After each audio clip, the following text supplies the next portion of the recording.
তন্ত্রের জগতে আপনাদের সকলকে স্বাগত। আজ আমাদের সঙ্গে প্রথমবারের মতো উপস্থিত হয়েছেন মঠ লেনের সেই পরিচিত তান্ত্রিক, যার নাম শ্রী তারানাথ জ্যোতিষ অর্ণব। আজ আমরা শুনব তারই জীবনে ঘটে যাওয়া এক রোমাঞ্চকর কাহিনী। শুনতে থাকুন আমাদের গল্প।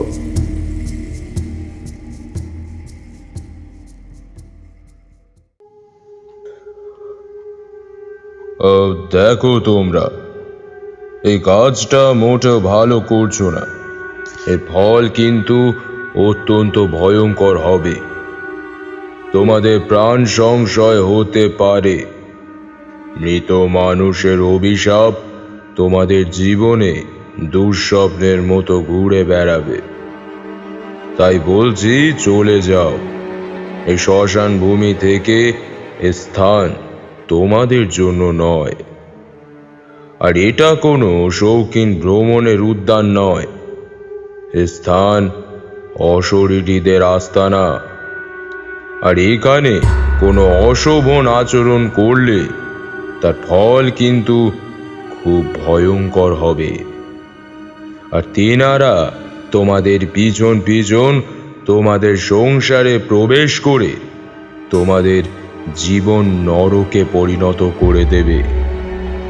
তাই যদি নিজেদের মঙ্গল চাও, তাহলে আর কখনো মধ্যরাতের সময় শ্মশান ভূমিতে পা রেখো না।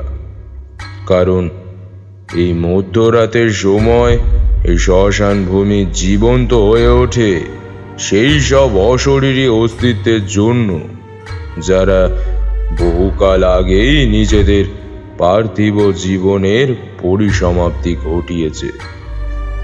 আর তাদের বিচরণের সময় কোনো জীবিত জীবের এই স্থানে প্রবেশের অধিকার থাকে না। চলে যাও তোমরা, সময় থাকতে থাকতে চলে যাও। এই কথা বলে থামলেন তারানাথ তান্ত্রিক। কিন্তু হায়, সেদিন তার নিষেধের কোনো তোয়াক্কাই করেনি ওই 5 জন আধুনিক যুগের শিক্ষিত ছেলেরা। ওরা সেদিন তারানাথের কথাগুলোকে আজগুবি ছেলেপুরনোর গল্প বলে মনে করে উড়িয়ে দিয়েছিল।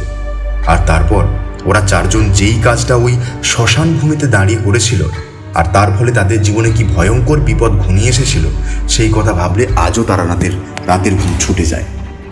তখন সে ধরপড় করে বিছানায় উঠে বসে আর জানলা দিয়ে বাইরের আদি গড়িয়া মহাশ্মশানের শতাব্দী প্রাচীন তরুণটার দিকে তাকিয়ে থাকে। আর এক মনে শুনতে থাকে ওই শ্মশান থেকে ভেসে আসা শ্মশান যাত্রীদের এই ধ্বনিটা। সে তার জীবনের গত 5 বছর আগে ঘটে যাওয়া সেই ভয়ঙ্কর রাতটার কথা সে কোনোদিনও ভুলতে পারেনি। আর সেই ঘটনার পর থেকে ছোট বড় যে কোনো রকমের শ্মশানের প্রতি তার মনে এক গভীর শ্রদ্ধা ও ভয়ের সৃষ্টি হয়েছিল। তাই যখন কেউ তার সামনে কোনো শ্মশানের সম্বন্ধে ব্যঙ্গ বিদ্রুপ করে, তখন সে অত্যন্ত ক্রুদ্ধ হয়ে ওঠে সেই ব্যক্তির উপর।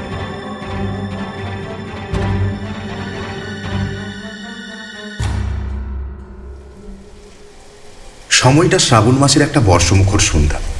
আজকে সারাদিনে আকাশের মুখ ভার হয়ে রয়েছে। থেকে থেকে জিভে বৃষ্টি আসছিল, আর এর সঙ্গে গড়গড় শব্দে বাজ পড়ছিল। এই দুয়ের সাথে আজ সমানভাবে ঝোড়ো হাওয়ার দাপটও ছিল বেশ ভালোই। কিন্তু সন্ধ্যার দিকে বৃষ্টিপাত কিছুটা কমলেও হাওয়ার দাপট আর বিদ্যুতের ঝলকানি একই রকম থেকে গেল। সেদিন আমি আর কিশোরী অফিস থেকে বেরিয়ে পড়লাম কিছুটা তাড়াতাড়ি, কারণ আজই খারাপ আবহাওয়ার জন্য অনেক কর্মচারী অনুপস্থিত ছিল। আর সেই কারণেই আজ কাজের চাপও কম ছিল। আর সেই কারণেই আজ আমরা তাড়াতাড়ি বেরোতে পারলাম।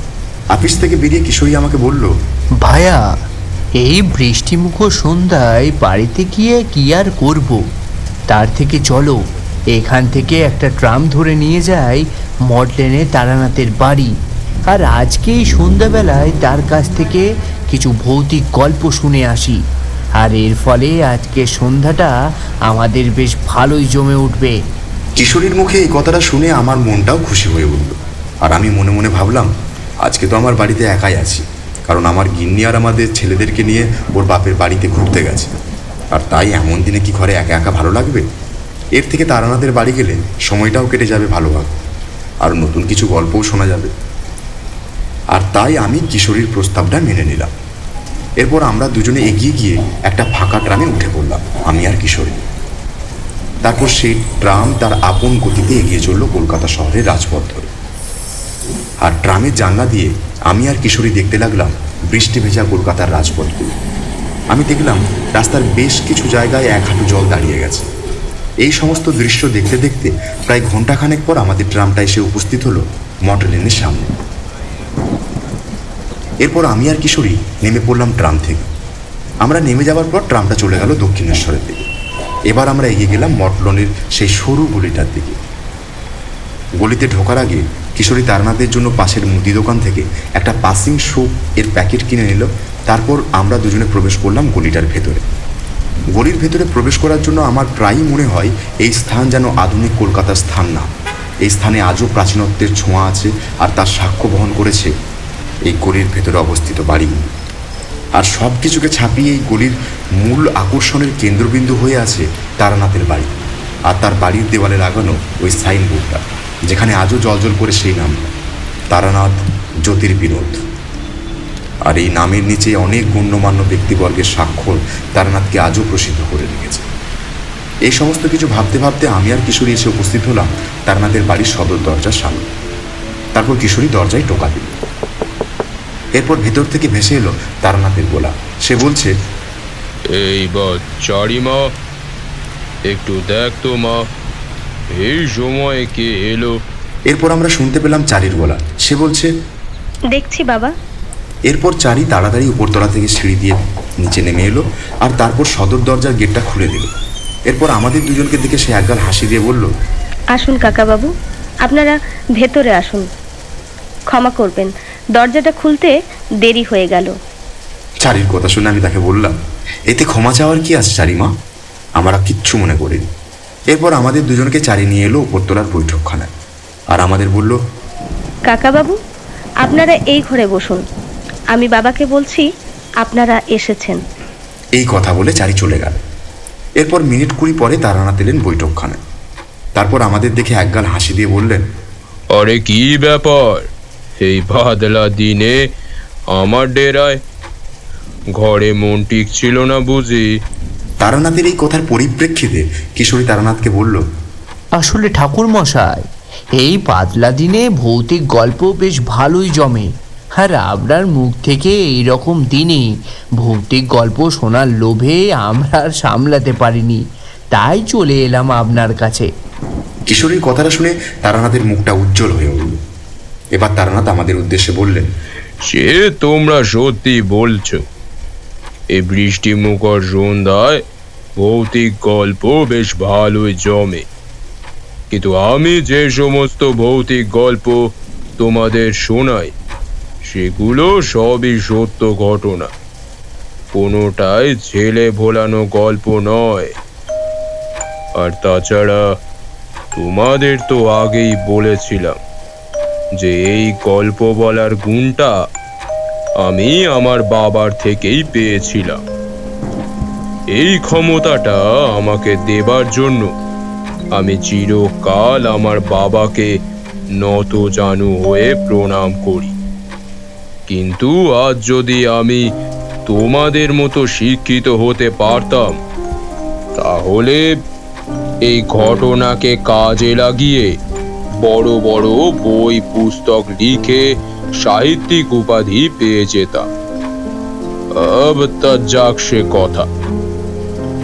এই তোমাদের সঙ্গে এই সমস্ত অভিজ্ঞতার কথা ভাগ করে নিয়ে আমি বেশ ভালোই আছি, আর আমার কিছু দরকার নেই।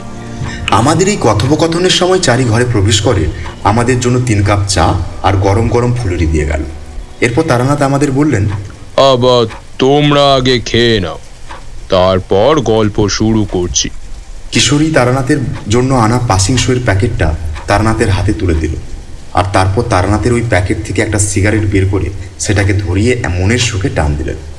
এরপর আমি চায়ের একটা চুমুক দিয়ে তারানাথকে বললাম, আচ্ছা আচ্ছা তারানাথ, আমরা যখন শ্মশানে অন্ত্যেষ্টিক্রিয়া সম্পাদন করার পর মাটির হাঁড়ি বা কলসিটা ফাটিয়ে চলে যায়, কিন্তু আর পিছনে ফিরে দেখি না, কারণ আমাদের গুরুজনেরা বলেছেন যে ওই সময় অনেক অতৃপ্ত আত্মারা ওই স্থানে উপস্থিত হয়, এবং যদি কেউ তখন পিছন ফিরে তাকায় তাহলে ওই অতৃপ্ত আত্মারা ওই ব্যক্তির পেছন পেছন চলতে শুরু করে।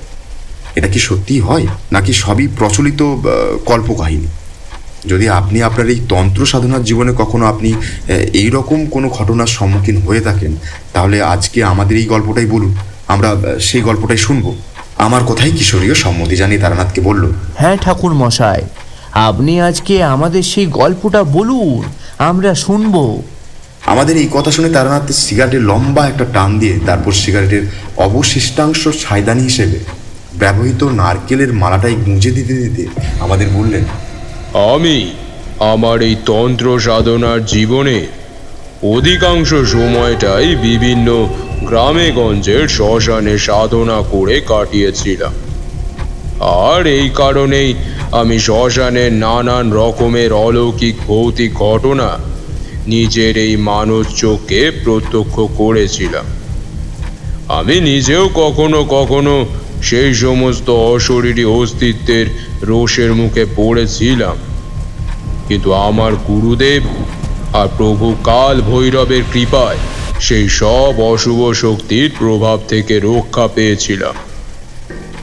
কিন্তু আবার কখনো কখনো আমি দেখেছিলাম যে কোনো একজন ব্যক্তি যে তার কোনো পরিবারের সদস্যের মৃত্যুর পর যখন তার শেষকৃত্য সম্পন্ন করতে শ্মশান ভূমিতে আসেন, আর যখন শেষকৃত্যের কাজ সম্পন্ন করার পর হাঁড়ি বা কলসিটা ফাটিয়ে যখন চিন্তাটা নিভিয়ে চলে যেতে থাকে, তখন হঠাৎই সেই ব্যক্তি নিজেকে সবার সামনে সাহসী প্রমাণ করার জন্য পিছনে ফিরে তাকায়। আর ঠিক সেই সময় কোনো না কোনো অশুভ আত্মা ওর পিছনে পিছনে চলতে শুরু করে।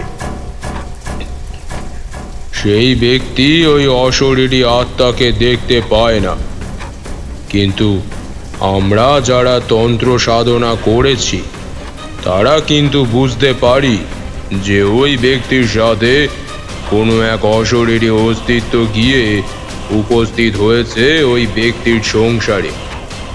আর এরপর ওই ব্যক্তির জীবনে ওই অশরীরীর অশুভ প্রভাব পড়তে শুরু করে ধীরে ধীরে।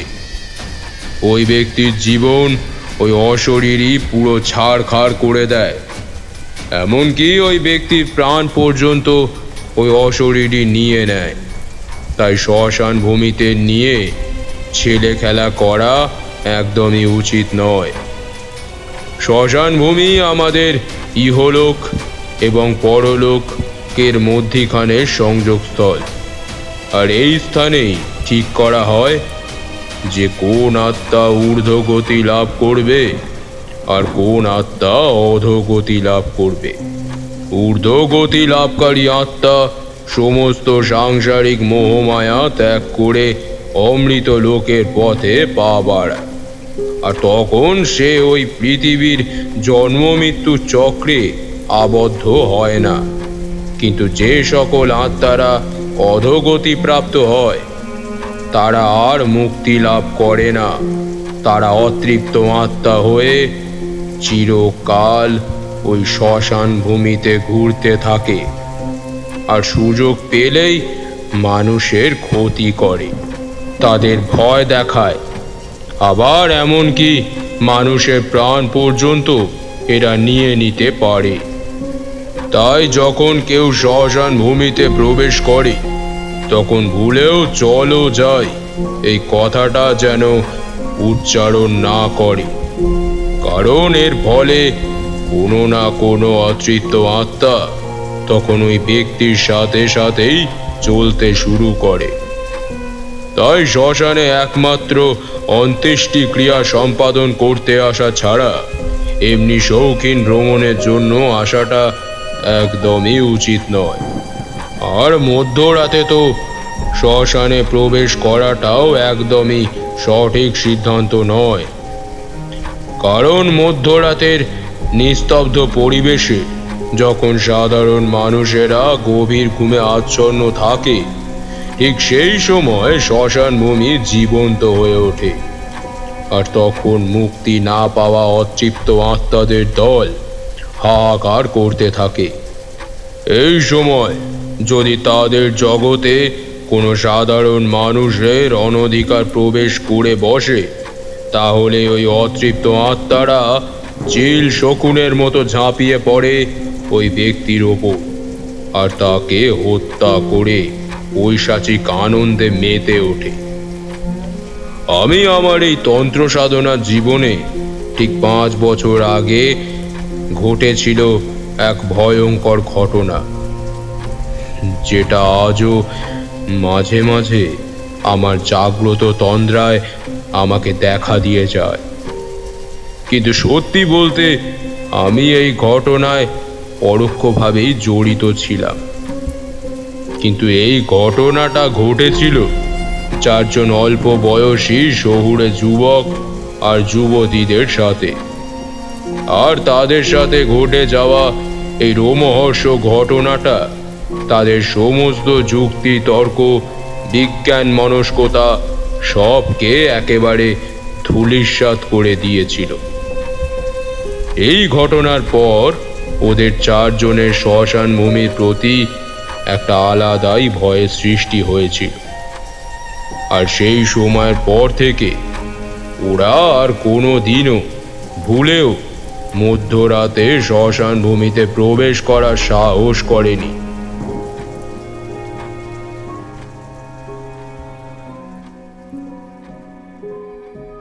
আমি সেইবার ঠিক করলাম যে কিছুদিন নিভৃতে একাকী একটু তন্ত্র সাধনার চর্চা করব। কারণ এই জীবনে আমি অনেক তান্ত্রিক সন্ন্যাসীদের কাছ থেকে তন্ত্রবিদ্যা শিখেছিলাম আর সেগুলো ব্যবহারও করেছিলাম সময় সময়। কিন্তু আজ এত বছর পরে সেই সব বিদ্যে আমার কতটা মনে আছে সেটার একটা ছোট্ট পরীক্ষা করার জন্য মনটা বড়ই উদগ্রীব হয়েছিল। তাই একদিন ঠিক করে ফেললাম বীরভূম জেলার অন্তর্গত এক প্রত্যন্ত গ্রামাঞ্চল শীতলাখোলার মহাশ্মশানে সাধনা করতে যাব। শুনেছিলাম ওই শ্মশানটা লোকালয় থেকে অনেকটা দূরে আর জায়গাটা জঙ্গলাকীর্ণ, আর এর পাশ দিয়ে অজয় নদের ক্ষীণ জলধারা বয়ে চলেছে। জায়গাটায় সব সময় এক অপার্থিব নিস্তব্ধতা বিরাজ করে। মাঝে মাঝে রাতের বেলায় কয়েক দল শববাহকের দল মৃতদেহ নিয়ে ওই শ্মশানে আসে, আর তখন সেই শববাহকদের এরূপ ধ্বনিতে শ্মশানের নিস্তব্ধতা এক লহমায় খান খান হয়ে যায়।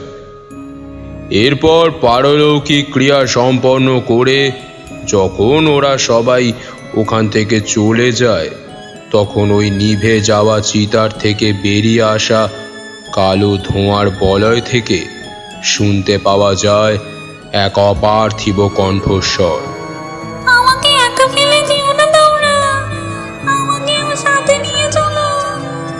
এখানে নিরালা স্থানে একা থাকতে চাই না আমি।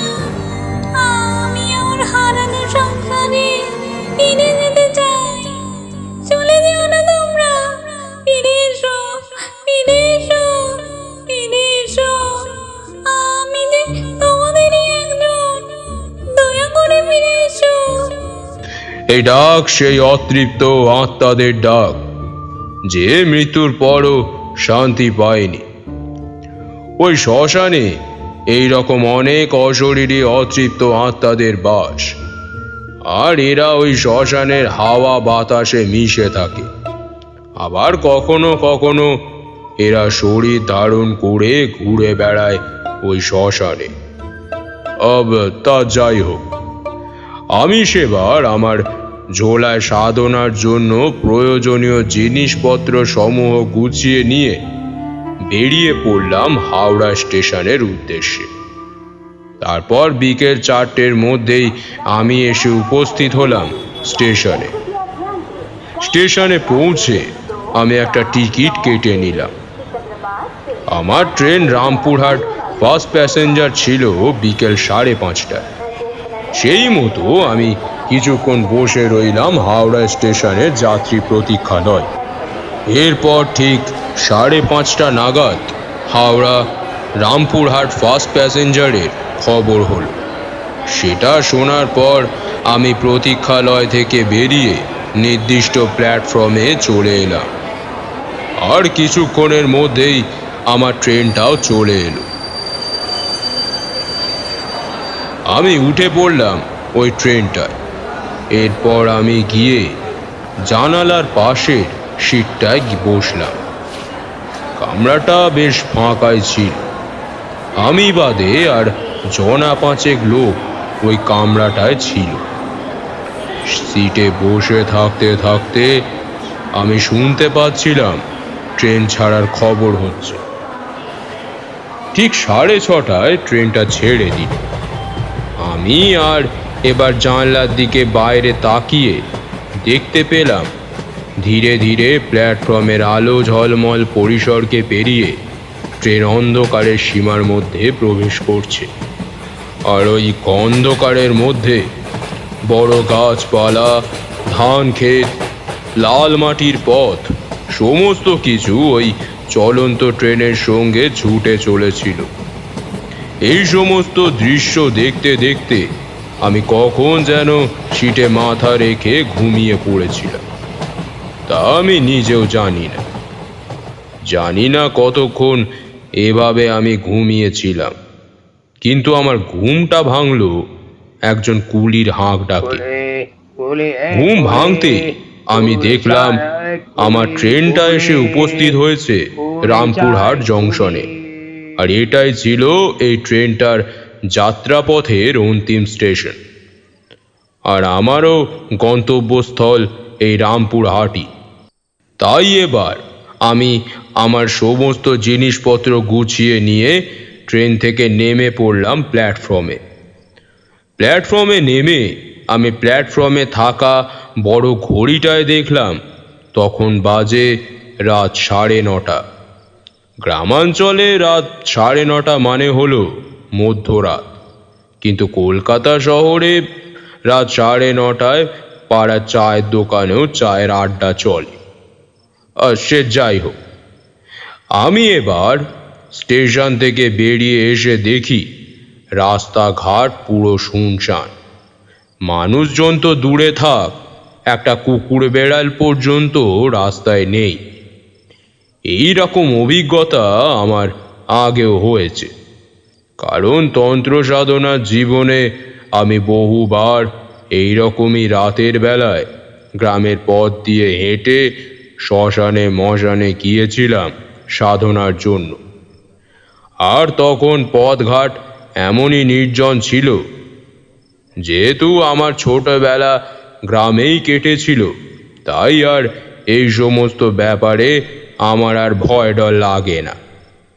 তাই এবার মনে মনে প্রভু কাল ভৈরবের নাম স্মরণ করে আমি এগিয়ে চললাম ওই গ্রাম্য পথ ধরে। যেহেতু সময়টা আষাঢ় মাসের ছিল, তাই আকাশটা মেঘে ঢেকে ছিল। ওই রাতের আকাশটা লাল লাল মেঘে ঢাকা ছিল। আর থেকে থেকে মেঘের গুরু গুরু ধ্বনি শুনতে পাচ্ছিলাম। আর সেই সঙ্গে অল্প বিস্তর ঝোড়ো শীতল বাতাস বয়ে আসছিল। বাড়ি থেকে বেরোনোর সময় আমার তাড়াহুড়োতে ছাতার কথা মাথা থেকে একদমই বেরিয়ে গিয়েছিল, আর যার জন্য আমি ছাতা আনতে ভুলে গিয়েছিলাম।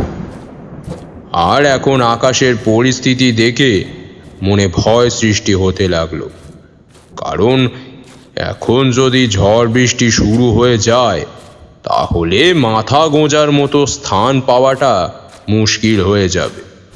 আর এত রাতে কেই বা আমাকে আশ্রয় দেবে, এই সব ভাবতে ভাবতে আমি এগিয়ে চললাম।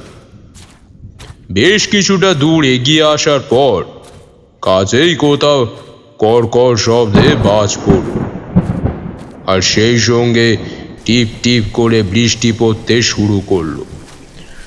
আমি এবার আরো দ্রুত পা চালিয়ে এগোতে লাগলাম, কিন্তু আমি আমার আশেপাশে কোনো বাড়ি ঘরের চিহ্ন পর্যন্ত দেখতে পেলাম না। চারিদিকে শুধু মাঠ আর জঙ্গল। আর তার মাঝখান দিয়ে সরু লাল মাটির পথ। ঝড়জলের মধ্য দিয়ে অন্ধকারে এগিয়ে চলেছি আমি। মাঝে মাঝে বিদ্যুতের ঝলকানিতে সামনের পথ কিছুটা দৃশ্যমান হচ্ছিল। এইভাবে কোনো রকমে পথ চলতে চলতে আমি একটা সময় পর এসে উপস্থিত হলাম একটা জঙ্গলাকীর্ণ এলাকায়। চারিদিকে শুধু ঘন জঙ্গল, আর সেই জঙ্গলের ভিতর থেকে ভেসে আসছিল শেয়াল আর হায়নাদের রক্ত হিম করা ডাক। আর এই ডাক সেই বর্ষণ মুখর আষাঢ় মাসের নিস্তব্ধ রাত্রিতে সত্যিই অপার্থিব লাগছিল। কিন্তু আমি তারানাথ তান্ত্রিক, তন্ত্র সাধনাই আমার জীবনের একমাত্র লক্ষ্য। আর সেই সাধনার জন্য আমি আমার জীবনের সমস্ত সুখ স্বাচ্ছন্দ্যকে বিসর্জন দিয়ে জীবনের অধিকাংশ সময়টাই বিভিন্ন গ্রামাঞ্চলের শ্মশানে মশানে ঘুরে সাধনা করে বেরিয়েছি। তাই আর এই মধ্যরাতের জাগ্রত জীবেদের অপার্থিব ডাক আমার মনে ভীতি সৃষ্টি করতে পারে না। আমি তখন ওই জঙ্গলের আরো ভিতরে প্রবেশ করলাম। বিদ্যুতের আলোয় যতটুকু চোখে পড়ে তাতে দেখে মনে হয় এ স্থানে মানুষজন খুবই কম আসে। আর এই জায়গায় অধিকাংশটাই বট, অশ্বত্থ প্রভৃতি বড় বড় গাছের জঙ্গলে পরিণত হয়েছে। দিনের বেলাতেও হয়তো এই স্থানে সূর্যের আলো পৌঁছয় না। এইভাবে চলতে চলতে আমি এক সময় এসে উপস্থিত হলাম একটা নদীর পাড়ে। আর অন্ধকারের মধ্যে আমি দেখতে পেলাম ওই নদীর পাড়ের চারিদিকে পোড়া কাঠ কয়লা, ভাঙা কলসি, চ্যাটাইয়ের টুকরো, পোড়া বাঁশ আর কিছু কাপড়ের অংশ বিশেষ পড়েছিল। এই সমস্ত কিছু দেখে আমি বুঝতে পারলাম এই স্থানটা একটা শ্মশান ভূমি।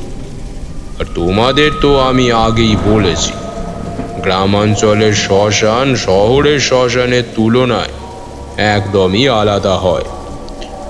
গ্রামাঞ্চলের শ্মশান কোনো ছোট বড় নদীর পাড়ে নির্জন জঙ্গলাকীর্ণ এলাকায় সাধারণত হয়ে থাকে। আর সেখানে নদী পাড়ে এই রকম পোড়া চিতার কাঠ, কলসির ভাঙা অংশ পড়ে থাকে। আবার মরার মাথার খুলি, পাঁজরের টুকরো এইসব থাকাও অস্বাভাবিক কিছু নয়। তাই সেই বর্ষণ মুখর আষাঢ় মাসের মধ্যরাতে একাকী ওই নির্জন নদীর চিহ্ন দেখতে পাই কিনা এইভাবে দেখতে দেখতে আমার চোখ চলে গেল ওই শ্মশানের একদম শেষ প্রান্তে। নদীর ঠিক পাড়েই একটা আগুনের শিখা দেখতে পেলাম। ওই আগুনের শিখাটা দেখতে পেয়ে মনে একটা অদ্ভুত আকর্ষণের সৃষ্টি হলো। আর আমি এরপর ওই আগুনের শিখাটাকে লক্ষ্য করে এগিয়ে গেলাম ওই দিকে। বেশ কিছু দূর হাঁটার পর আমি এসে উপস্থিত হলাম একটা চালা ঘরের সামনে। আর সেখানে উপস্থিত হয়ে আমি দেখতে পেলাম একজন মধ্যবয়সী তান্ত্রিক সাধু একটা মস্ত বড় অগ্নিকুণ্ড বানিয়ে তার সামনে সবাসনে বসে চোখ বন্ধ করে এক মনে বিচিত্র শব্দে মন্ত্র পড়ে চলেছে। আমি তাদের কাজে বাধা না দিয়ে চুপচাপ ওই চালা ঘরটার পাশের একটা শিমুল গাছের নিচে বসে রইলাম। এইভাবে বেশ কিছুক্ষণ বসে থাকার পর হঠাৎই আমি শুনতে পেলাম এক গুরু গম্ভীর পুরুষ কণ্ঠ। আয়, কাছে আয়, তোর অপেক্ষাতেই তো বসে আছি। এই শ্মশান ভূমিতে তোকে স্বাগত জানাচ্ছি। এই কণ্ঠস্বর শুনে আমি চমকে উঠে সামনের দিকে তাকালাম। আর তাকিয়ে দেখলাম ওই সাধুরা সবাই এক দৃষ্টে আমার দিকে তাকিয়ে আছে। আর তাদের মধ্যে একজন হাতের ইশারায় আমাকে কাছে ডাকছিল। এরপর আমি ওই গাছতলা থেকে উঠে এগিয়ে গেলাম ওই চালাঘরের দিকে। সেখানে গিয়ে আমি ওই সাধুকে প্রণাম করে বললাম, নমস্কার, আমি তারানাথ জ্যোতিষার্ণব। আমি পেশায় একজন তান্ত্রিক জ্যোতিষী। কিছুদিন নিভৃতে নিজের লেখা তন্ত্রবিদ্যা সমূহের অভ্যেস করার জন্য কলিকাতা থেকে এই প্রত্যন্ত গ্রামের শ্মশান ভূমিতে এসেছি। আমার এই কথা শুনে ওই তান্ত্রিক সাধু আমাকে বললেন, তারানাথ, তুই কি সত্যি এইখানে সাধনা করতে পারবি? এই মহা শ্মশান অশরীরী আত্মাদের বিচরণ ক্ষেত্র, আর তারা সবসময় এই স্থানেই থাকে। এইখানে যারা শবদাহ করতে আসে তারা অনেকেই অনেক রকমের অপার্থিব দৃশ্য দেখতে পায়, আর এর ফলে তাদের মধ্যে বেশিরভাগই ভয়ের চোটে মরা সম্পূর্ণ দাহ না করেই শ্মশান ভূমি পরিত্যাগ করে পালিয়ে যায়। আর এই কারণেই ওই শবদেহ নানান রকমের দোষপ্রাপ্ত হয়, আর তার মুক্তির পথ বন্ধ হয়ে যায়। অন্তিমে ওই আত্মা অতৃপ্ত আত্মার মতো ঘুরে বেড়াতে থাকে এই শ্মশান ভূমিতে। আমরা অঘোর সম্প্রদায়ের তান্ত্রিক। আমরা মধ্যরাতে লোকচক্ষুর অন্তরালে থেকে আমাদের সাধনার কাজ করে থাকি। এই সাধনার সময়ে আমরা অনেকেই ওই সমস্ত অশরীরীদের অস্তিত্ব অনুভব করেছি। আবার মাঝে মাঝে ওই সমস্ত অতৃপ্ত আত্মাদের নিজেদের এই মানুষ চক্ষে প্রত্যক্ষ করেছিলাম। কিন্তু আমরা যেহেতু অঘোষতান্ত্রিক, তাই আমাদের ভয় করে না। ওই সমস্ত অশরীরী অস্তিত্বরা আমাদের কাছেও আসতে পারে না। কিন্তু তুই তো একজন সাধারণ তান্ত্রিক, তোর কিন্তু বিপদ হতে পারে। তাই মনের দিক থেকে প্রস্তুত না থাকলে এখনো সময় আছে, ফিরে যায় এখান থেকে। তো ওই তান্ত্রিকের কথা শুনে আমি ওকে বললাম, দেখুন সাধু বাবা, আমি এর আগেও সাধনার জন্য বিভিন্ন গ্রামে গঞ্জে শ্মশানে মশানে ঘুরে বেরিয়েছি, আর সেই কারণেই আমার শ্মশানে সাধনা করার অভিজ্ঞতা আছে, আর আমি এই শ্মশান ভূমিতেও সাধনা করতে পারবো।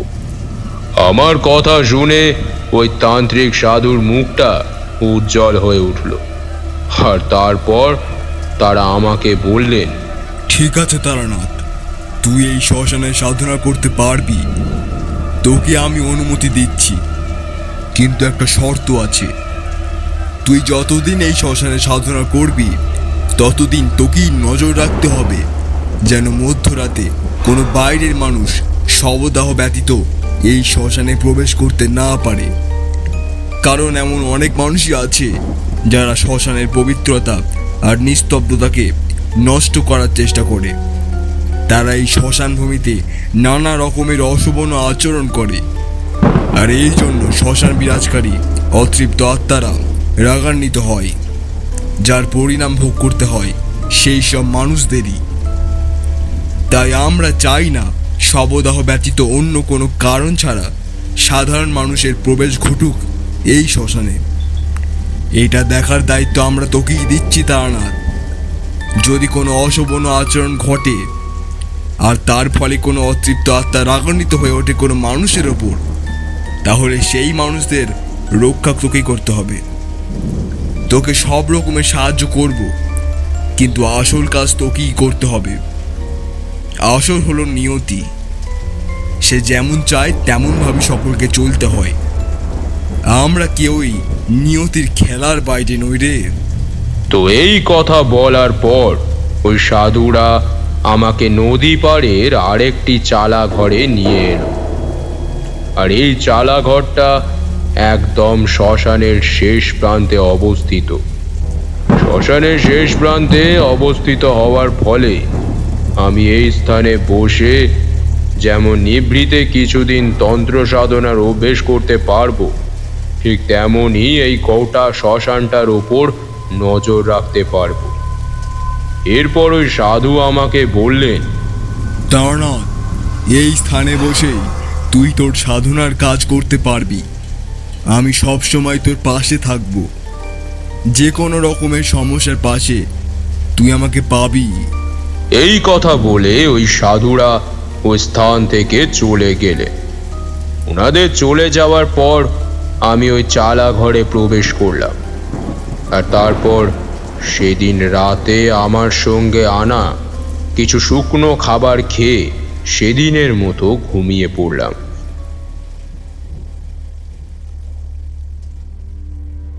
তোমরা হয়তো বিশ্বাস করবে না, মধ্যরাতের শ্মশানের এক অপার্থিব শব্দ রয়েছে। আর এই সময় নানান ধরনের অপার্থিব শব্দ আমি শুনতে পাচ্ছিলাম। কখনো মনে হচ্ছিল অসংখ্য ছোট ছোট বাচ্চাদের দল সমস্বরে কেঁদে চলেছে। আবার কখনো মনে হচ্ছিল নারী কণ্ঠের অপার্থিব হাসি কাছেই কোনো জঙ্গলের ভিতর থেকে ভেসে আসছে। এই সমস্ত আওয়াজ আমার আগেই শোনা, আর তাই এই শব্দগুলোতে তেমন পাত্তা না দিয়ে চুপচাপ ঘুমিয়ে পড়লাম।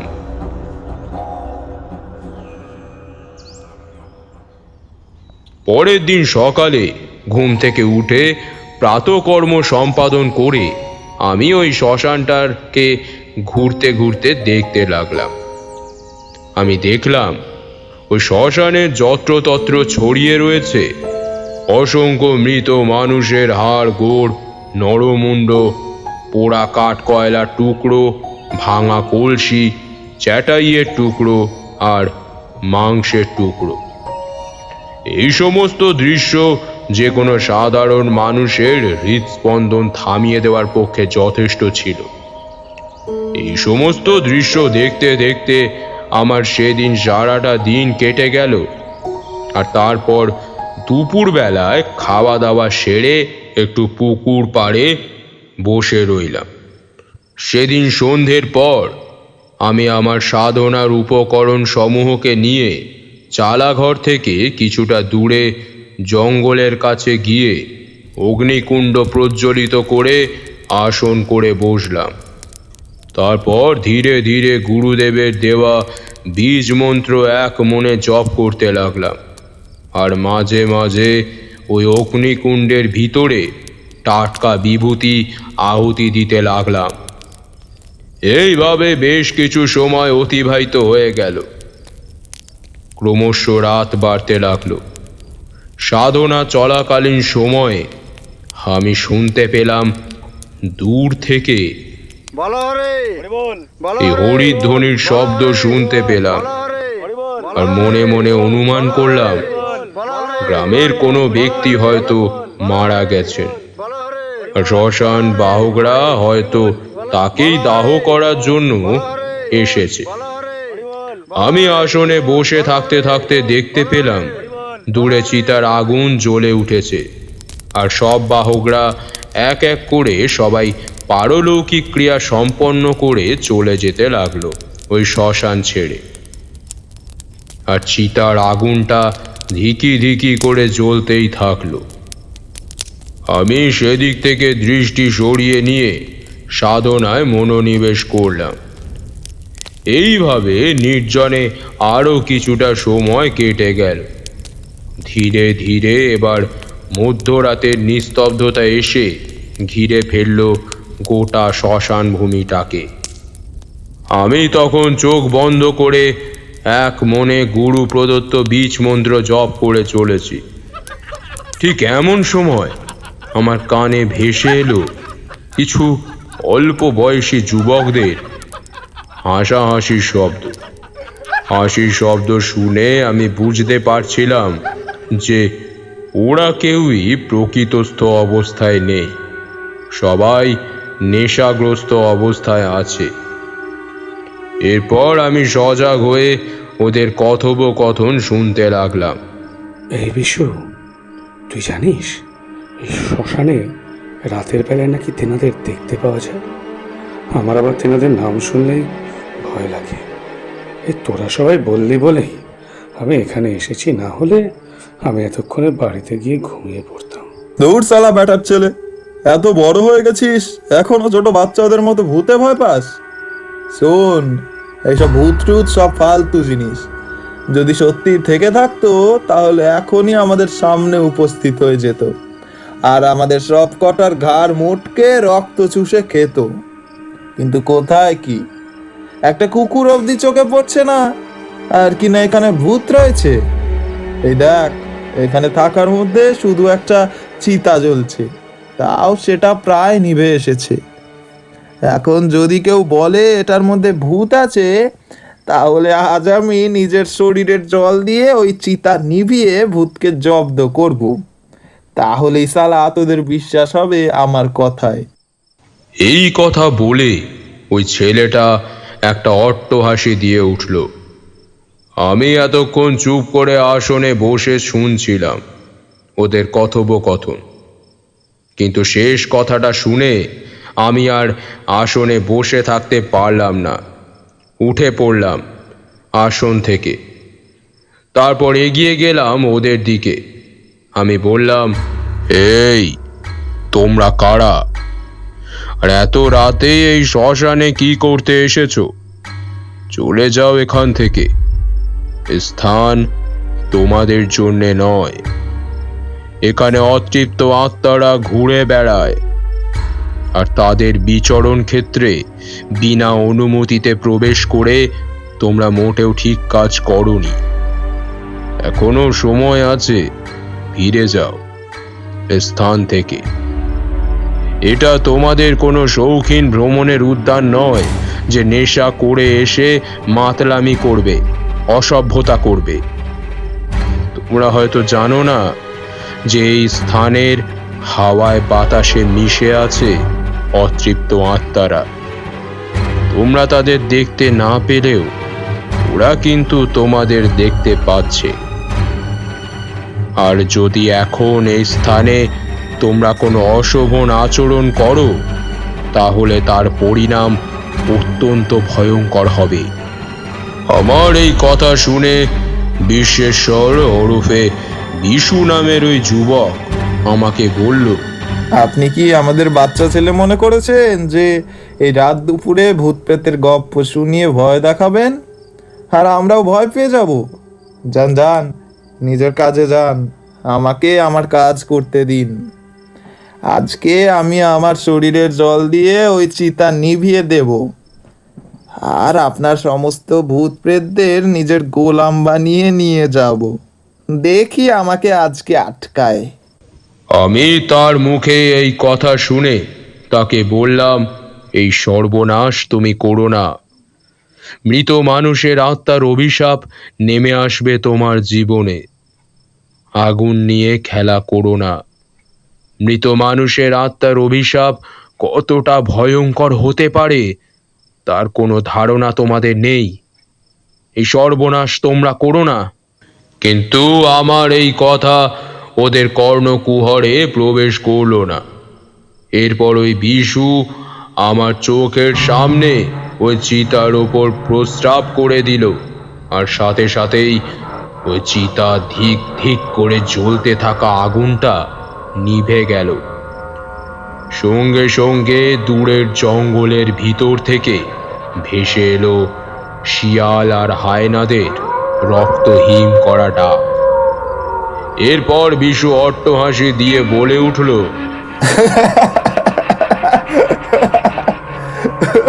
দেখ দেখ তোরা, আমি আজ ভূতকে তার সঠিক জায়গাটা দেখিয়ে দিয়েছি।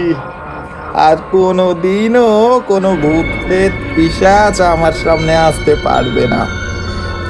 আর আর যদিও বা আসতে চায়, তাহলে অন্তত 5 বার ভাববে।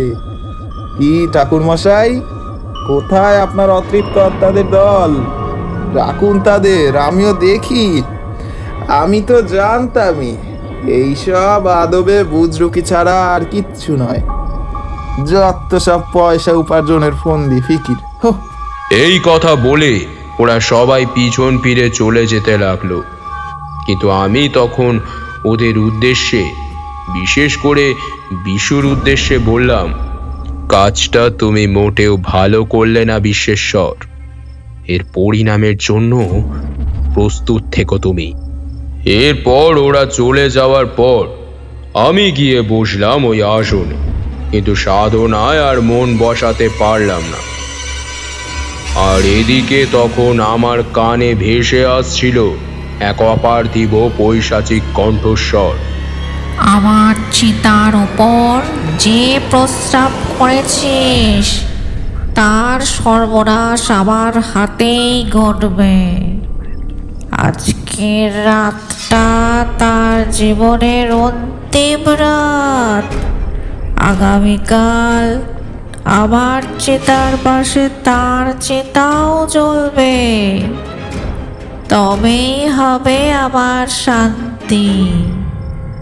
আগামীকাল অমাবস্যার রাত, আর ওই দিন ওর শেষ দিন।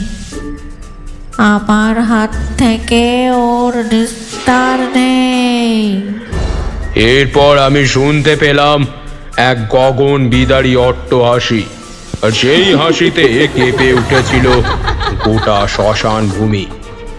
আমি দেখলাম এক দীর্ঘদেহী অর্ধদগ্ধ ছায়ামূর্তি ওই নদীর পাড়ের এক গাছের পাশ দিয়ে বেরিয়ে এসে দাঁড়ালো ওই নিভে যাওয়া চিতাটার সামনে।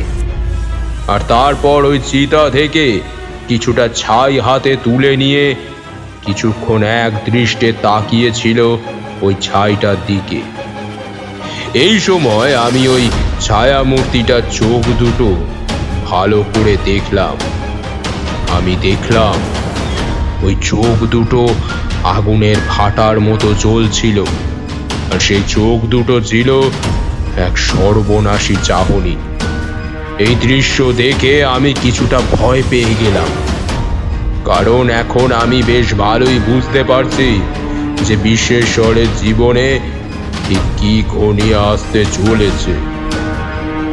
ওই যে কাজটা করেছে সেটার পরিণাম যে কতটা ভয়ঙ্কর হবে তা সে এখনো বুঝতে পারছে না। কিন্তু যে করেই হোক বিশ্বেশ্বরকে রক্ষা করতেই হবে। ভুল তো মানুষ মাত্রই করে, ওকে ওর ভুল শুধরাবার একটা সুযোগ দেওয়া উচিত। কিন্তু এই কথা ওই অতৃপ্ত আত্মা বুঝবে না। ও বিশ্বেশ্বরকে শেষ করে দেবে, তবে শান্তি পাবে। এবার আমরাই চোখের সামনে ওই ছায়া মূর্তির কালো ধোঁয়ার রূপ নিয়ে ধীরে ধীরে শ্মশানের বাইরে বেরিয়ে গেল। আমি তখন বুঝতে পারলাম ওই অতৃপ্ত আত্মা এবার পৃথিবীর যে কোনো স্থান থেকে খুঁজে বের করবে ওই বিশ্বেশ্বরকে। বিশ্বেশ্বর যদি মনে করে যে সে রাতের অন্ধকারে গা ঢাকা দেবে, তাহলেও ও সুরক্ষিত থাকবে না, কারণ ওই অশরীরী দৃষ্টি অন্ধকারকেও ডরায় না। আর এই কথা আমি আমার জীবনের অভিজ্ঞতা থেকে বলছি, কারণ এক সময় আমিও সব সাধনা যখন সঠিকভাবে সম্পন্ন করতে পারিনি, তখন ওই সব দেহের অতৃপ্ত আত্মা আমাকে মারার জন্য রাতের অন্ধকারে ছুটে এসেছিল। আর আমি ওই অন্ধকারে ও দৃষ্টিকে ফাঁকি দিতে পারিনি। আর আজ ঠিক সেই ঘটনারই পুনরাবৃত্তি ঘটতে দেখছি। কিন্তু আমি নিজেও বুঝতে পারছি না কিভাবে এই সংকট থেকে রক্ষা করব বিশ্বেশ্বরকে। এই সমস্ত কিছু চিন্তা করতে করতে ধীরে ধীরে রাত্রি ফুরিয়ে ভোরের আলো ফুটে উঠল। আর ভোরের আলো ফুটতেই আমি দেখলাম ওই অঘরী সাধু আমার কাছে এগিয়ে আসছেন। ওনাকে দেখে মনে কিছুটা সাহস পেলাম, কারণ আমি জানি পারলে একমাত্র ওনারাই আমাকে সেই পথ বলে দিতে পারে যার মাধ্যমে আমি অতৃপ্ত আত্মার হাত থেকে বিশ্বেশ্বরকে রক্ষা করতে পারবো। সেই সাধু এরপর আমার সামনে উপস্থিত হলেন। তখন সাধু বেশ গম্ভীর গলায় আমাকে জিজ্ঞাসা করলেন, তারনাথ, সত্যি করে বল, কাল রাতে আসলে এখানে কি ঘটেছিল? কাল রাতে আমি এখানে ছিলাম না। আমার অনুপস্থিতিতে কেউ এই স্থানের পবিত্রতা নষ্ট করবার চেষ্টা করেছিল। কিচ্ছু লুকাস না তারানাথ, বেশ বুঝতে পারছি কিছু একটা অঘটন ঘটতে চলেছে। সাধুর এই কথা শুনে আমি তাদের গতকাল রাতের সমস্ত ঘটনা খুলে বললাম। আমার সব কথা শুনে সেই সাধু আমাকে বললেন, সবই অদৃষ্ট। ওই বিশ্বেশ্বর যে চিতার ওপরে জঘন্যতম অপরাধটা করেছে, সেই চিতার ওপর সাহিত্য শবদেহটা ত্রিপাদ দোষ পেয়েছিল, আর তার দোষ খণ্ডনের ক্রিয়াটাও ঠিকভাবে সম্পন্ন হয়নি, আর তাই তার মুক্তিলাভের পথটাও প্রায় বন্ধ হয়ে যাবার পথে ছিল। ওই বিশ্বেশ্বর চিতাটাকে অপবিত্র করে সেই পথ পুরোপুরি বন্ধ করে দিয়েছে, আর এখন সেই অতৃপ্ত আত্মা বিশ্বেশ্বরকে হত্যা করে তার প্রতিশোধ নিতে চাই। এর থেকে পরিত্রাণ পাওয়া অসম্ভব নয়, কিন্তু পরিত্রাণের উপায়টা খুবই ভয়ঙ্কর, আর এই কাজ একমাত্র তুই করতে পারবি। কারণ এই ঘটনা যখন ঘটেছিল তখন এইখানে একমাত্র তুই উপস্থিত ছিলিস। বিশ্বেশ্বরকে রক্ষা করার জন্য সুযোগ একবারই তুই পাবি। যদি ব্যর্থ হোস তাহলে মৃত্যু অবশ্যম্ভাবী। তাই খুব সাবধানে কাজটা করতে হবে। আজ বিকেলের পর অমাবস্যা লেগে যাবে, আর ঠিক এই সময়ই রাতের বেলায় ওই অতৃপ্ত আত্মা নিশি রূপে এক পরিচিত ব্যক্তির কণ্ঠস্বরে ডাকবে বিশ্বেশ্বরকে। আর ঠিক সেই সময়ে বিশ্বেশ্বর একবার ওই ডাকে সাড়া দেবে, আর মুহূর্তের মধ্যে ঘরের দরজা খুলে বেরিয়ে আসবে পথে, আর তারপর এগিয়ে চলবে ওই ছায়ামূর্তির পেছন পেছন। এরপর ছায়ামূর্তি এসে উপস্থিত হবে এই শ্মশানে, আর ওর সঙ্গে বিষ্ণু এসে উপস্থিত হবে। অশরীরী ছায়ামূর্তি যখন হত্যা করতে উদ্যত হবে, ঠিক তখনই তোকে ওই চিতার ছাই কিছুটা হাতে তুলে নিয়ে মহাকালের নাম স্মরণ করে ছুঁড়ে দিতে হবে ওই ছায়ামূর্তির দিকে। আর এতে ওই ছায়ামূর্তির চারপাশে এক অদৃশ্য বন্ধনের সৃষ্টি হয়ে যাবে, আর সেই ছায়ামূর্তি তখন ছিটকে পড়বে মাটিতে। এই সময়টাকেই তোকে কাজে লাগাতে হবে। তোকে এই সময় ব্যবধানের মধ্যে চটপট করে নতুন করে একটা চিতা সাজিয়ে ফেলতে হবে, আর সময়ে সময়ে ওই ছায়ামূর্তির দিকে মন্ত্র পড়া ছাই ছিটিয়ে দিতে হবে। চিতা সাজানো হয়ে গেলে ব্রহ্মা বিষ্ণু আর মহেশ্বরকে সাক্ষী রেখে এই শ্মশানের রক্ষক শ্মশান ভৈরবীকে স্মরণ করে গঙ্গা জলের একটা গণ্ডি কেটে দিতে হবে ওই নতুন চিতার চারপাশে। আর এর ফলে ওই ছায়ামূর্তি আর কোনোভাবেই বিশুর দিকে এগিয়ে যেতে পারবে না। ও চিরতরে বন্দী হয়ে যাবে ওই গণ্ডির ভেতর। এরপর তোকে ওই চিতাকে 7 বার প্রদক্ষিণ করে অগ্নি সংযোগ করতে হবে। আর অগ্নি সংযোগের সময় ওং কৃত্যাতু দুষ্কৃতং কর্ম জানতা বাপ্য জানতা মৃত্যু কালবসং প্রাপ্য নরং পঞ্চত মাগতম ধর্ম সমাযুক্তং লোভ মোহম সমাবৃতম দয়হং সর্বগাত্রাণী দিব্যান লোকানো সগচ্ছতু। এই মন্ত্রটা বলতে হবে। মন্ত্র শেষে ওই ছায়ামূর্তির কাছে বিশুকে ক্ষমা চাইতে হবে, আর অন্তিমে পবিত্র গঙ্গা জল দিয়ে ওই চিতাকে শুদ্ধ করে শান্তি প্রদান করতে হবে ওই মৃত ব্যক্তিকে। এইভাবেই সম্ভব সেই মূর্খকে বাঁচানো। আর এই পুরো প্রক্রিয়াটি সম্পন্ন করতে হবে তোকে নিজের হাতে, কারণ এই পুরো ঘটনার একজন সাক্ষী তুই ছিলিস। কিন্তু তোর কোনো ভয় নেই, তুই একজন উচ্চ মার্গের তন্ত্র সাধক। কোনো অশরীরী অপশক্তির ক্ষমতা নেই তোর কোনো ক্ষতি করে। তাই পারলে একমাত্র তুই পারবি বিশ্বেশ্বরকে রক্ষা করতে, এইটা আমার দৃঢ় বিশ্বাস। এই কথা বলে সে সাধু থামলেন, আর আমিও এই কাজ করতে একদম কোনো দ্বিধা করলাম না, কারণ এটাও আমার সাধনার একটা অংশ।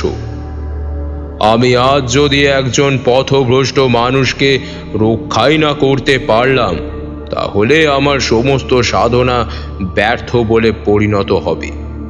কিন্তু আমি সেটা হতে দিতে পারবো না। এরপর আমি আজ রাতের ক্রিয়ার জন্য উপকরণ সমূহ জোগাড় করে রাখলাম, আর একটা নতুন চন্দন কাঠের চিতা সাজিয়ে রাখলাম। সমস্ত কাজ সম্পন্ন করতে করতে বিকেল গড়িয়ে সন্ধ্যা হয়ে এলো। সন্ধ্যা নামতেই মনটা কেমন যেন অশান্ত হয়ে উঠল। খালি মনে নানান রকমের অশুভ চিন্তা আসতে শুরু করলো। আর ঠিক সেই সময় আমি আবার শুনতে পেলাম সেই অপার্থিব কণ্ঠস্বরটা।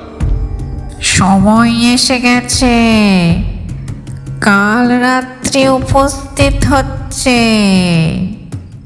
বড্ড সাহস ছিল ওর। আমার চিতাকে অপবিত্র করে নিজের বীরত্ব প্রদর্শন করেছিল। কিন্তু আজ থেকে ওকে কে বাঁচাবে? কেউ আজ ওকে রক্ষা করতে পারবে না। ও আজ মরবেই। আমার হাতে আজ ওর মরণ লেখা হয়েছে। আমি আসছি বিশ্বেশ্বর, তোর কাল রাত্রি হয়ে আসছি আমি। আর ঘুমিয়ে থাকিস না। এরপরই আমি শুনতে পেলাম সেই গগন বিদারী অট্টহাসি, আর সেই সঙ্গে আকাশে এক প্রান্ত থেকে ও প্রান্ত পর্যন্ত ছুটে গেল বিদ্যুৎ। এই নীল সর্পিলাকার তরঙ্গ আর কর্কর শব্দের কাছেই কোথাও বাজ পড়ল। সেই শব্দে কেঁপে উঠল গোটা শ্মশান ভূমি। আর এর সঙ্গে তীব্র বেগে শীতল ঝোড়ো বাতাস বইতে শুরু করেছিল। বাজের শব্দে আমার কানে তালা লেগে যাওয়ার মতো অবস্থা হলো। কিন্তু আমি ভয় না পেয়ে গিয়ে বসলাম আসনে। আর সেখানে বসে আমি ধ্যান যোগে পুরো ঘটনাটা প্রত্যক্ষ করতে লাগলাম। কারণ আমি যদি এই অবস্থায় শ্মশান ভূমির পরিত্যক্ত করে বাইরে যাই, তাহলে এই নতুন চিতাটা ওই ছায়ামূর্তি নষ্ট করে দেবে। তাই আমি আসনে বসে ধ্যান যোগে পুরো ঘটনাটা প্রত্যক্ষ করে গেলাম। আমি দেখলাম ও ছায়ামূর্তি হাওয়ায় ভর করে আস্তে আস্তে শ্মশানের পরিসর পার করে গ্রামের পথে প্রবেশ করছে। কিন্তু এখন সে নিজের আসল রূপ ধারণ করেছে। আর সেই রূপ ছিল এক অর্ধদগ্ধ মৃত ব্যক্তির শরীর। কিন্তু সেই শরীরে তখন শয়তানের প্রাণের স্পন্দন ছিল। আর সেটাতেই ভর করে চলাফেরা করতে পারছিল ওই ছায়ামূর্তি।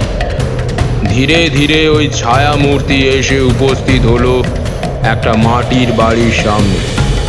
আর তারপর অপার্থিব স্বরে বলল, বিশু, এই বিশু, কিরে ঘুমাচ্ছিস কেন? তুই যে বললি আজকে শ্মশানে গিয়ে আমরা সবাই জমিয়ে মদ খাবো। দেখ, আমি মধু তোকে দিতে এসেছি। উঠে আয় তাড়াতাড়ি। এই ডাক শুনে এবার বিশু ধীরে ধীরে বিছানায় উঠে বসল। আর তারপর নিজের অজান্তেই বলে উঠল, হ্যাঁ মধু, দাঁড়া, আমি আসছি। এই ডাকে সাড়া দিয়েই বিশ্বেশ্বর ওই ছায়ামূর্তির বশে চলে এলো। এরপর ধীরে ধীরে যন্ত্রচালিতের মতো বিছানা থেকে নেমে দরজা খুলে বাইরে বেরিয়ে এলো সে। কিন্তু কোথায় মধু? এখন বিশ্বেশ্বরের সামনে পিছনে করে দাঁড়িয়ে আছে সেই মূর্তিমান বিভীষিকা। কিন্তু এখন আর বিশ্বেশ্বরের কোনো চেতনা নেই। সে এখন চুপচাপ অনুসরণ করে চলেছে ওই ছায়ামূর্তিকে। ছায়ামূর্তি ধীরে ধীরে এগিয়ে চলেছে ওই শ্মশান ভূমির দিকে। আর বিশ্বেশ্বরও এগিয়ে চলেছে ওই পথে। আমি এবার ধ্যান ভঙ্গ করে উঠে দাঁড়ালাম। আর তারপর এক হাতে ওই মন্ত্রমুগ্ধ ছাইয়ের ঘটিটা নিয়ে এসে দাঁড়ালাম ওই পুরনো চিতাটার পাশে। আর অপেক্ষা করতে লাগলাম ওই ছায়ামূর্তি আর বিশ্বেশ্বরের আসার।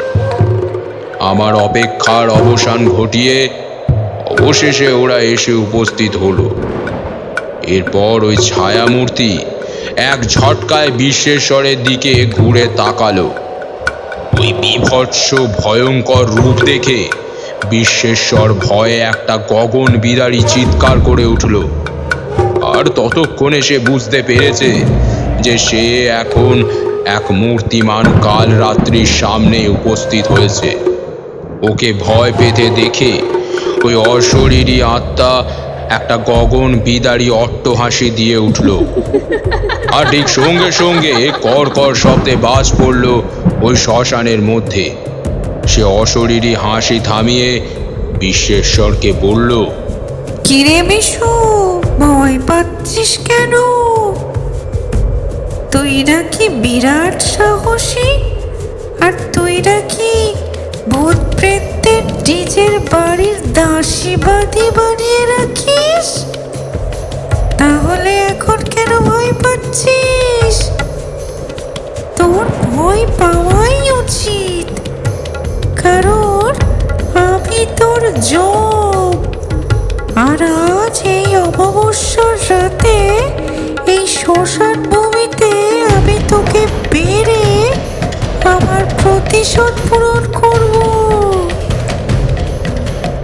তোর মনে আছে বিশু, তুই এই স্থানে এই চিতাটার উপর কি করেছিলিস? তুই হয়তো জানিস না, ওটা আমার চিতা ছিল।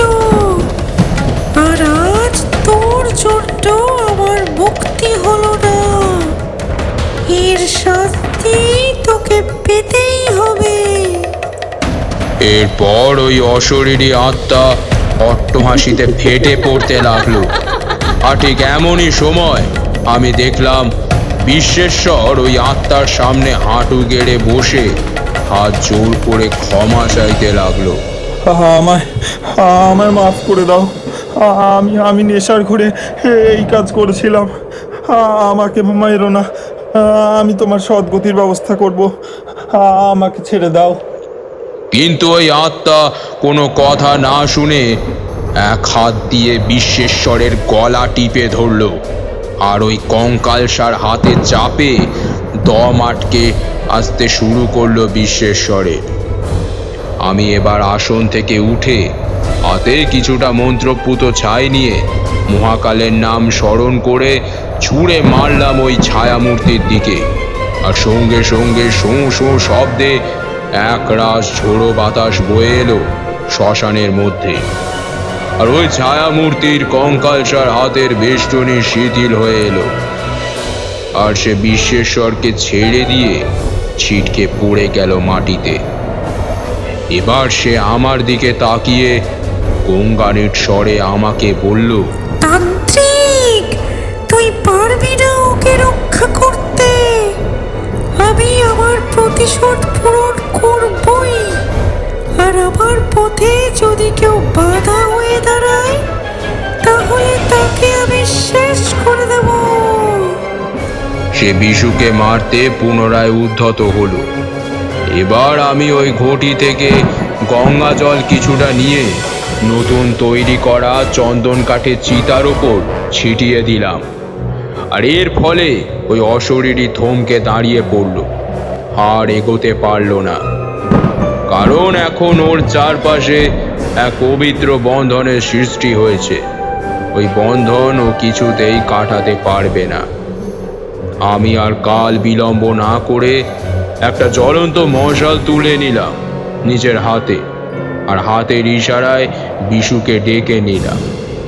আমি আর বিশু ওই নবনির্মিত চন্দন কাঠের চিতার চারপাশে 7 বার প্রদক্ষিণ করলাম, আর এই মন্ত্রটা বলতে লাগলাম, ওং ক্রিং ক্রিং তা তু দুষ্কৃতং কর্মজান্তা ব্যাপোজান্তা মৃত্যুতাং কালবর্ষং প্রাপ্ত নরনং পঞ্চভূতমাকং ধর্মধর্মা সমাযুক্তং লোভমং সং মাতৃভূতং দহেয়ং সর্বগ্রাত্রাণি দিব্যাং লোনং স গচ্ছতু। এরপর বিশ্বেশ্বরের উপস্থিতিতে ভগবান ব্রহ্মা, বিষ্ণু আর মহেশ্বরকে সাক্ষী রেখে আর শ্মশান ভৈরবকে স্মরণ করে আমি ওই মৃত ব্যক্তির উদ্দেশ্যে চিতার অগ্নি সংযোগ করলাম, আর নিমেষের মধ্যে আমরা দেখতে পেলাম ওই গণ্ডির মধ্যে থাকা অশরীরীর সারা শরীরে ওই চিতার আগুন ধরে গেছে, আর তখন আর্তনাদ করে উঠল। আমি এবার ওকে বললাম, যাও, তুমি ফিরে যাও, এ স্থান আর তোমার জন্য নয়, কাজেই এই স্থান থেকে আর মায়ার শিকার হয়েও না। ফিরে যাও অমৃত লোকের পথে, ওখানেই পরম শান্তি পাবে তুমি, আর ফিরে আসবে না এই অন্ধকার শ্মশান ভূমিতে। এই কথা বলে আমি একটা গঙ্গা জল ভরা মাটির কলসি তুলে দিলাম বিশ্বেশ্বরের হাতে, আর ওকে বললাম, নিজের পাপের প্রায়শ্চিত্ত করো এবার তুমি। এই মাটির কলসিটা কাঁধের ওপরে নিয়ে এই চিতার চারপাশ 7 বার প্রদক্ষিণ করো, আর এই গঙ্গা জল দিয়ে পবিত্র করো এই চিতা, যাতে এই অতৃপ্ত আত্মা মুক্তি পেয়ে যায়। আমার কথার সম্মতি জানিয়ে বিশ্বেশ্বর মাটির কলসিটা নিয়ে প্রদক্ষিণ করলো, আর ওই কলসির গঙ্গা জল দিয়ে পবিত্র করলো ওই চিতা। এবার আমরা দেখলাম ওই চিতার ভিতর থেকে এক উজ্জ্বল নীল বর্ণের আলো উঠে আসছে, আর সেটা আকাশের দিকে উঠে চলে যাচ্ছে। এই দৃশ্য দেখে আমরা নিশ্চিন্ত হলাম, ওই আত্মার শান্তি ঘটেছে। এরপর দেখলাম সেই সাধুও এসে উপস্থিত হয়েছেন। আমাকে দেখে ওনার মুখে এক প্রশান্তির হাসি ফুটে উঠল। এরপর আমি আর বিশু প্রণাম করলাম। ওই সাধু আমাদের মন প্রাণ দিয়ে আশীর্বাদ করলেন। এরপর উনি বিশ্বেশ্বরকে বললেন, দেখো, এই শ্মশান ভূমিতে সৃষ্টি, স্থিতি আর লয়ের লয়টা ঘটে, অর্থাৎ জীবনের অন্তিম গতি এই স্থানেই ঘটে। আর এই স্থানই ঠিক হয়ে যায় কোন আত্মার সদগতি হবে আর কোন আত্মার অধগতি হবে। আর যদি এই সময় যদি কেউ কোনো চিতাকে অপবিত্র করে দেয়, তাহলে যে আত্মার সদগতি হতে যাচ্ছিল তার মুক্তির পথ বন্ধ হয়ে যায়, আর তখন সেই অতৃপ্ত আত্মা ঘুরে বেড়ায় শ্মশান ভূমিতে আর প্রতিশোধ নিতে চায় ওই ব্যক্তির ওপর যে তার চিতাকে অপবিত্র করেছে। তাই একমাত্র শ্মশান যাত্রী ব্যতীত অন্য কোনো সাধারণ মানুষের মধ্যরাতের সময় শ্মশানে প্রবেশ করা উচিত নয়।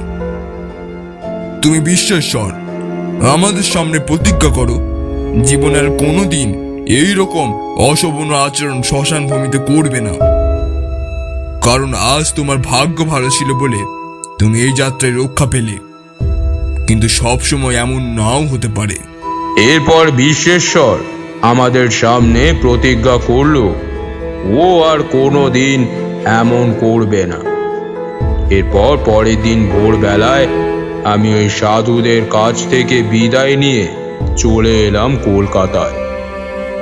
আসলে মহাকালের ইচ্ছায় এ জীবনে কত যে অভিজ্ঞতা হলো।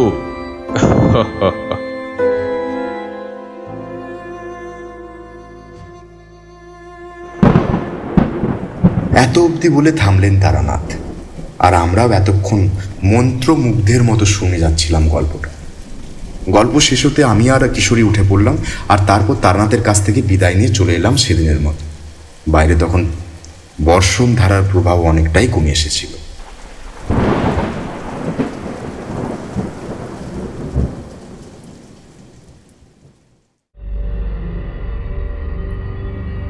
শেষ হলো আমাদের আজকের গল্প। আশা করি শ্রোতাদের মনোরঞ্জন করতে আমরা সক্ষম হয়েছি।